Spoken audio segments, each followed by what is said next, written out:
I would love to know if you have problems with these types of problems. So let me know in the comments if this is one of your weakest areas in math class so I can try to help you better understand it. So let's get started with this question. 30% of 117 is what? So when we're looking at setting these up, we had the percent. So when we're looking at the setup, these are how we set these up.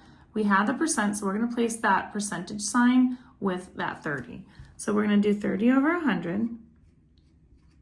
Set it equal as a proportion, and we're going to figure out which one of these things I have. Do I have the is or do I have the of?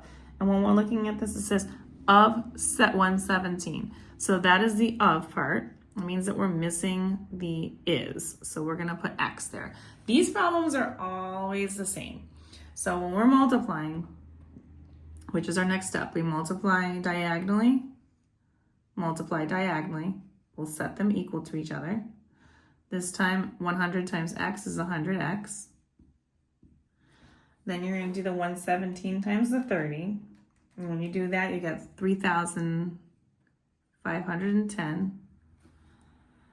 And then we have to do our last step, which is to divide. This is a multiplication. We do the opposite operation, which is to divide by 100. Should help us out getting us a nice, decent, easy number.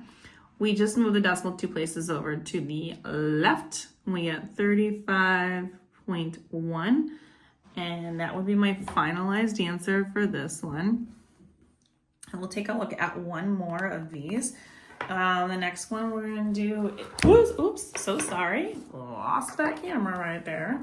All right, our next question is going to be 25.7 is what percent? And we'll do of 141.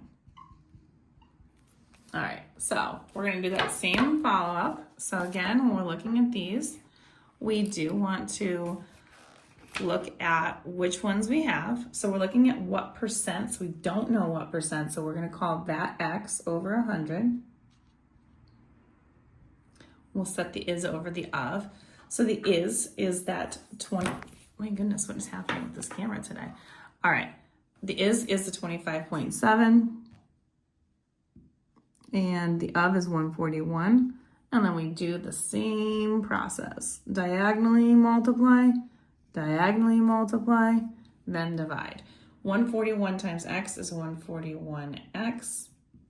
We do the 25.7. We're going to multiply that times 100. And when we do that, we get 2,570. And then we do our division, 141, both sides. Now that's going to cancel. Again, we are rounding to the nearest tenth. I am going to just hit this, divide by 141. We get this decimal right here. So we have 18.22. So we are rounding to the nearest tenth. So we are looking at that 2 in question. We need to look at the hundredths place to decide whether we round up or keep it the same. Because it's under 5, we're keeping that 2 the same. So my finalized answer is going to be 18.2. And that is going to be, in this case, a percent because we're missing the percent. So I want to throw a percent sign after that, and we're good to go. And if you want more questions like these, find them on my YouTube, Instagram, and TikTok at YouWantAlgebra. All of these ones are going to be located in the Are You Ready for Algebra 1 class. Don't forget, like, share, and follow me for more.